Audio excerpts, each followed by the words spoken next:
what he was created with. That's all he's trying to find out. That's the very beginning of his book, and he tells you that.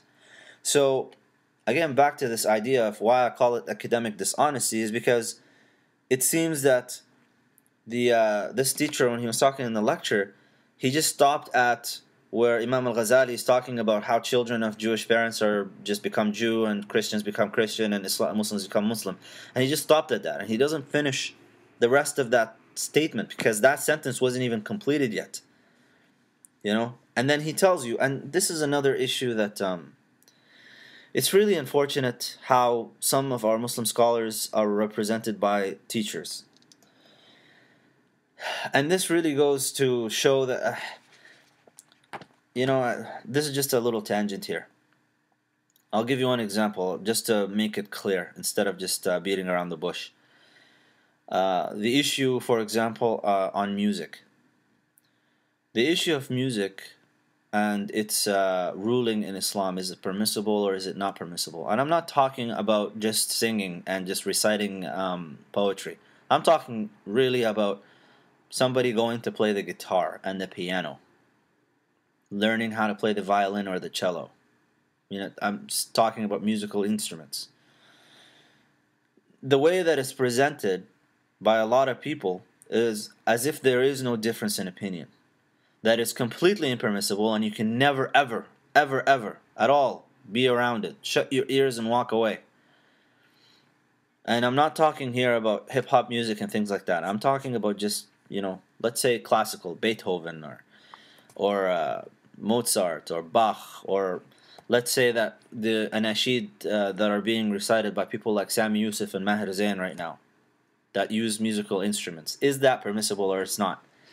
You will have some teachers that will present the matter as if there is no difference in opinion whatsoever. And they will back that up by stating a verse from the Quran and a hadith of the Prophet ﷺ and then tell you, see, it's very clear. What that does in the mind of the listener is that it actually makes the scholars that deem these things permissible, that have arrived at their permissibility, it makes them almost untrustworthy. Because, after all, these scholars are going against the Quran and the Sunnah by making this permissible. For the sake of academic honesty, let's just, yes, most scholars, we can say that there's many scholars that have determined some things to be, like music, to be impermissible. However, that does not mean that the scholars that have deemed it permissible are going against the Quran and the Sunnah.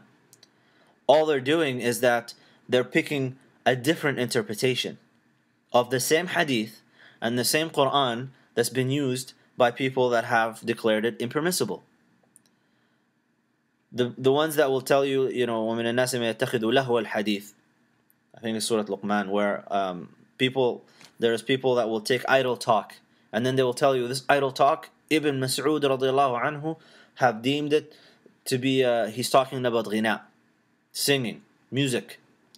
And then they will tell you the hadith about the end of time, that there will be some of my nation that will, some of my people will deem fornication, drinking, music to be permissible. Okay. And they'll go with that and they'll tell you, see, these are clear-cut evidences. Well, the same Quran and the same hadith is being used by everybody. And the scholars know all these things. So, rather than just sticking to Ibn Mas'ud radiallahu anhu, for example, the other scholars have gone with the statements of Ibn Umar or Ibn Abbas or other Sahaba, as well as other Tabi'een, about this ayah, about these verses, to explain what these verses mean. The Quran, some of it is completely clear-cut, there is no discussion about it. When Allah subhanahu wa ta'ala says that, fornication has become impermissible, it's clear-cut, it's a direct statement. But when we're talking about lahu al-hadith, that idle talk, you can come up with different interpretations of that. The point behind bringing up this example is, it's not, and this is what it goes back to, وَلَا تَبْخَسُ النَّاسَ أَشْيَاءَهُم. Do not deprive people of what is theirs. To present matters in such a way that it makes it in the mind of the listener that some scholars are going against the Quran and the Sunnah without really directly saying that. It's just the way that it's being presented, it gives that impression. It makes that scholar seem less worthy of respect, of listening to, of whatever.